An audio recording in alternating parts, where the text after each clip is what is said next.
Welcome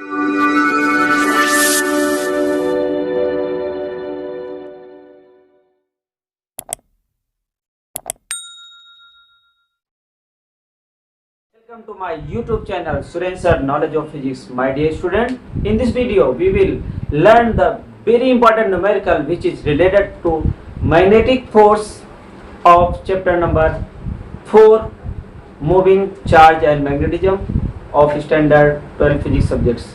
Now let's start the question number 11. First read the question, what given that, then after we will find out which values we want to find.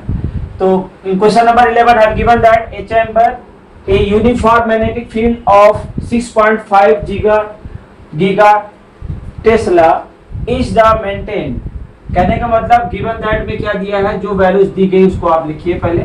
Given that क्या दिया गया है, मतलब दिया गया है हमें क्या, V मैग्नेटिक फील्ड कितनी दी गई है, 6.5 into 10 to raise, no 10 to raise, first write the 6.5 GT means giga Tesla. So you will convert in here, given that 1 giga equal to 10 to raise minus 4 Tesla. So you can write 6.5 into 10 to raise minus 4 Tesla. And the electron is shot into the field with a speed of 4.8 into 10 to raise 6 meter per second. Means velocity given there. V equal to given कितना है, 4.8 into 10 to raise 6 meter per second. Explain why the path of electron is circle and determine the radius of the circular orbit. हमें क्या find out करना है, r की values बताना है कि why electron is revolve around the path.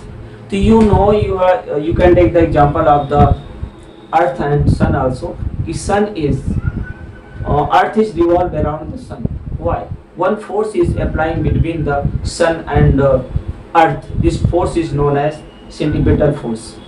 Okay, तो same way here we can say that कि एक यहाँ क्वेश्चन पूछा गया है कि electron is in circle. Why electron is moving in a circle? Because in the inside of the atom, electron is rotate around the nucleus with one force. This force name is magnetic centripetal force. This centripetal force through this will be revolve. So here we can say that कि electron is revolving in a around the circle, around the nucleus or in a circular path.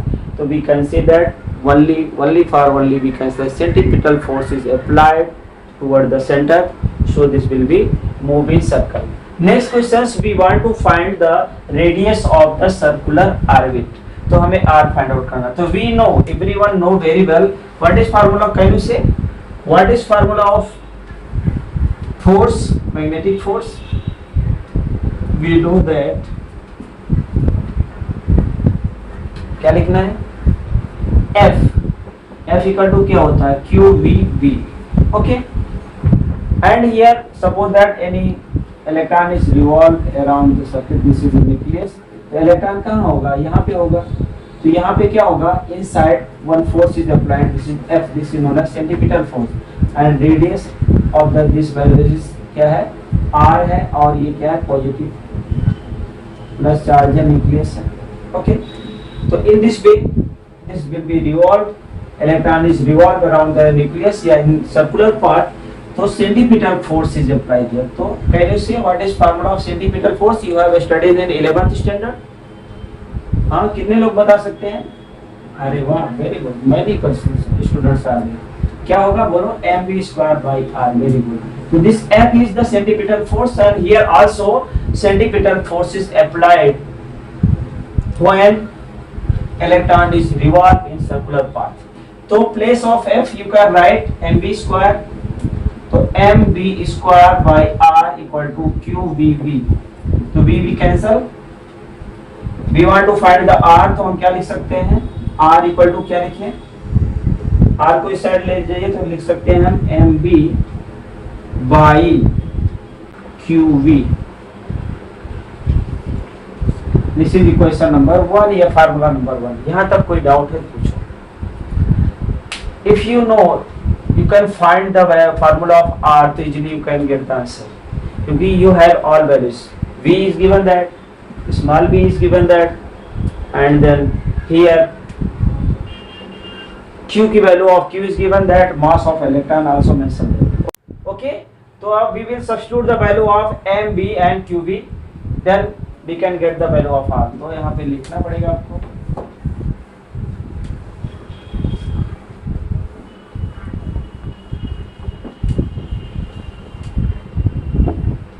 R equal to हमने लिखा है MB by QB. अब now substitute the value of M. What is the value of M? Means mass of electron. You know very well, 9.1 into 10 to the minus 31. ठीक है. And value of V 4.8 into 10 to the 6 divided by QV means charge of electron 1.6 into 10 to the minus 19, and V is given that कितना दिया है 6.5 GT. तो इसको लिख सकते हो 6.5 into 10 to the minus 4 Tesla. Means यहाँ टेस्ला लिखने की जरूरत नहीं है. ओके, अब इसको हमें करना है सॉल्व. कैसे करेंगे? सॉल्व करिए. इसको डिवाइड करना है 16 त्रिज्या 48 3 टाइम हो गया, और बाकी का कैसे कटेगा हम देखते हैं बाद में. पहले इसको इसके फॉर्मूले लिखते हैं. 9.1 इंटू 31 माइनस 6 प्लस 6 कितना होगा?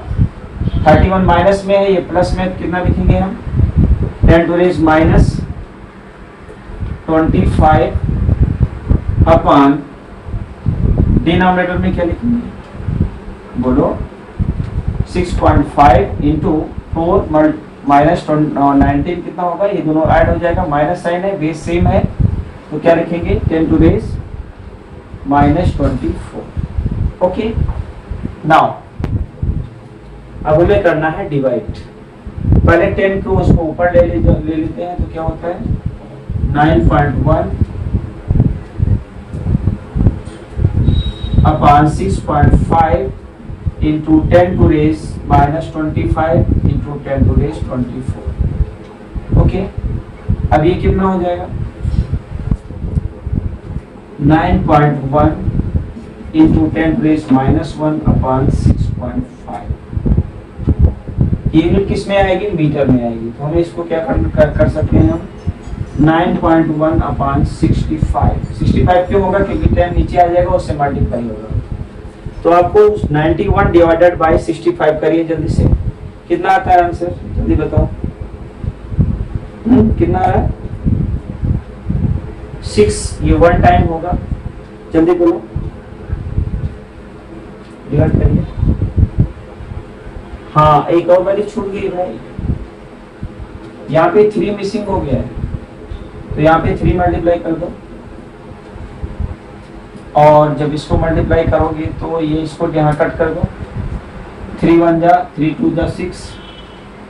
ठीक है, कट मत करो, मल्टीप्लाई कर दो. ठीक है, तो यहाँ पे 3 होगा और ये 6.5 भी रहेगा. और यहाँ पे अगर मल्टीप्लाई करते हो तो 3 1 जा 3 होता है, और ये कितना हो जाएगा 3 9 जा 27. तो यहाँ पे लिखेंगे हम, क्या लिखेंगे 27.3. अब इसको डिवाइड करना है 27.3. यहाँ पे डिनोमिनेटर में वैल्यू ज़्यादा है तो आएगा डेसिमल. ठीक है, 6 4 जा 24. हाँ, कितना कैलकुलेशन किया? अच्छा 42. तो ये क्या है 42 क्या है? मीटर है. We want to find the value in centimeter. You convert in centimeter. You will multiply by 10 of given values. What values you have got? 0.42. तो यहाँ पे लिख सकते हो 0.42 into 100. तो ये कन्वर्ट हो जाएगा सेंटीमीटर में. और इस तरह से हम कह सकते हैं कि रेडियस इसका कितना आएगा 42 सेंटीमीटर. किसका radius? Radius of electron which is revolve in the orbital circular region. तो determine the radius of the circular orbit. इसकी रेडियस हमें फाइंड आउट करनी थी, जो यहाँ पे मिल गई। तो this is your desired answer. Okay, और यहाँ कुछ डाउट है, बट मुझे ये पता होना चाहिए सेंट्रीपिटल फोर्स क्या होता है और मैग्नेटिक फोर्स जो उसमें लग रहा है वो कैसे। Next question, question number 12। In question number 11, obtain the frequency of revolutions of the electron in circular orbit. Does the answer depend on the speed of the electron? Explain it. तो first हमें ये देखना है कि इसकी values क्या है, क्या रियल में ये फ्रीक्वेंसी जो हमारा ऑर्बिट है इलेक्ट्रॉन है क्या रियल में डिपेंड है इस पे स्पीड पे। तो पहले तो इसका कैलकुलेशन करेंगे। कोई भी इलेक्ट्रॉन अगर किसी ऑर्बिट में मूव कर रहा है तो एक फोर्स लगता है, मैग्नेटिक फोर्स उस पर जो लग रहा है उसको हम क्या लिखेंगे, इसको सेंट्रीपिटल फोर्स भी बोलते हैं। और हमने पढ़ा है अभी पहले वाले में भी QVB होता है, ठीक है, F इक्वल टू QVB। देखिए सेंट्रीपिटल, अगर ये सेंट्रीपिटल फोर्स यहाँ पे लग रहा है तो सेंट्रीपिटल फोर्स का फार्मूला हमें पता होना चाहिए। तो F इक्वल टू क्या था, हमने पढ़ा था mv²/r। ये कैसे आता है, कोई ऑर्बिट है, यहाँ पे इलेक्ट्रॉन से अभी मैंने बनाया था, ये सेंटर है, यहाँ से रेडियस r है और ये सेंटर क्या कहें, न्यूक्लियस बोलेंगे, ठीक है। अगर इसकी वेलोसिटी v है, ठीक है, और इसका मास जो है me है, तो हम क्या लिख सकते हैं, F इक्वल टू जो इस पे फोर्स लगेगा सेंट्रीपिटल फोर्स डाउनवर्ड इस डायरेक्शन में लगेगा वो mv²/r होता है, ठीक है। तो इसके बेसिस पे हम कह सकते हैं कि ये वैल्यूज फार्मूला होगा mv²/r equal to QVV।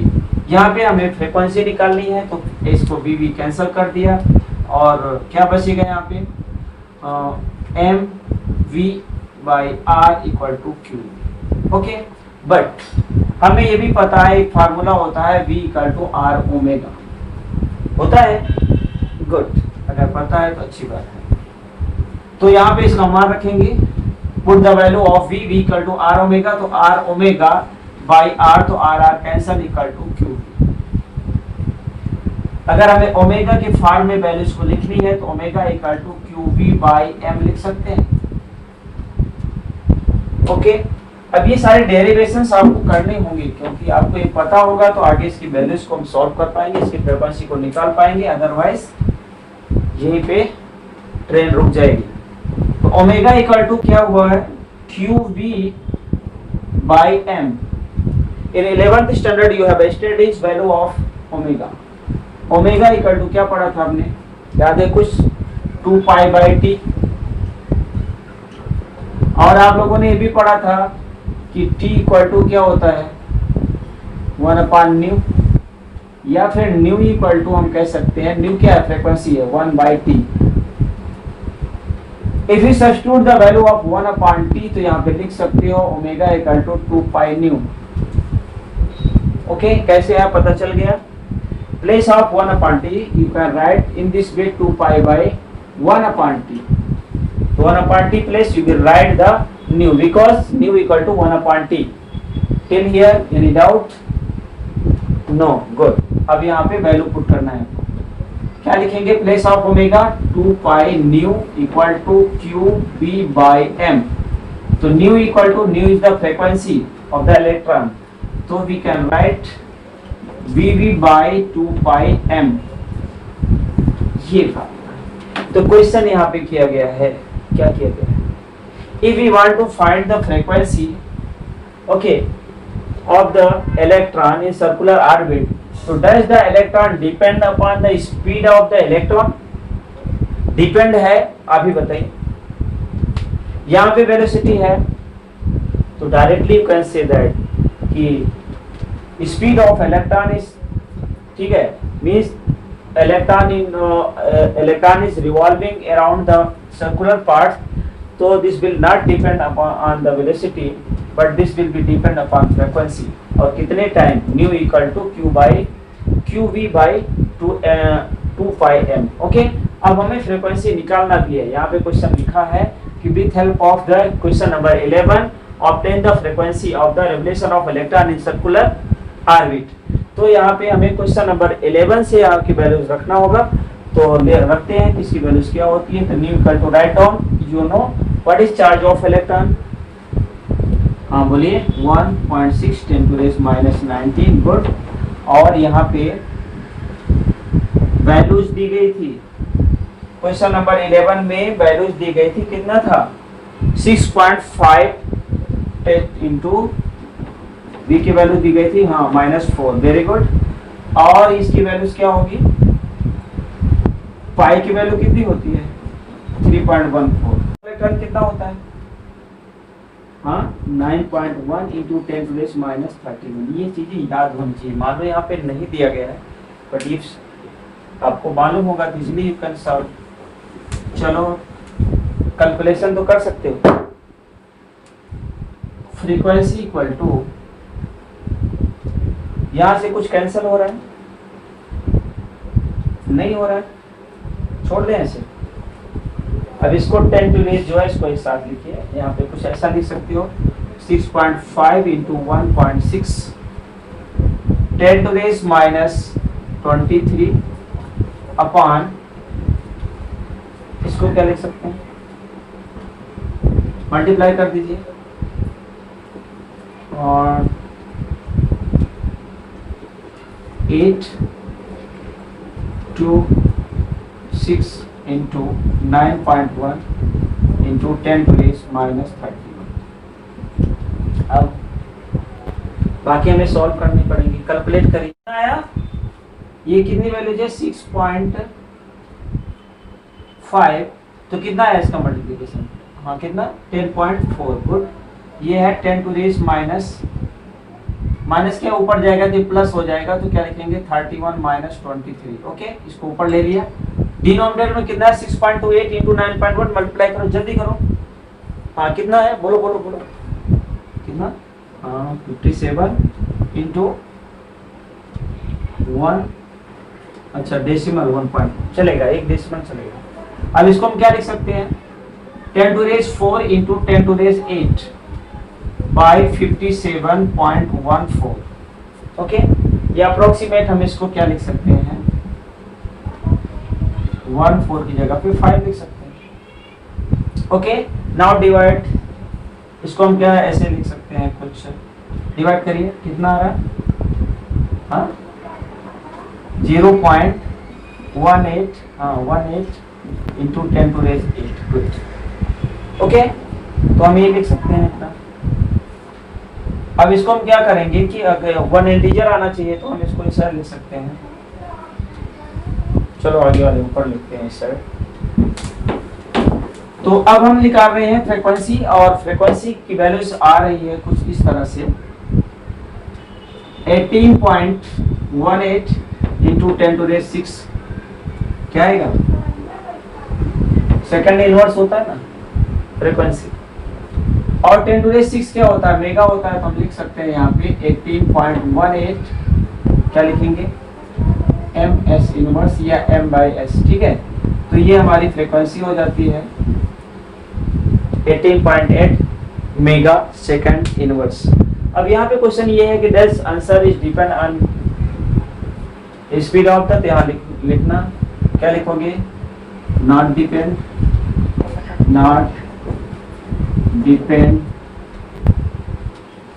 on the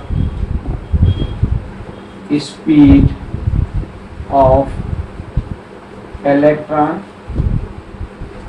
because, तो हाई क्यों नहीं, because nu equal to qb by 2 pi m is free from the velocity,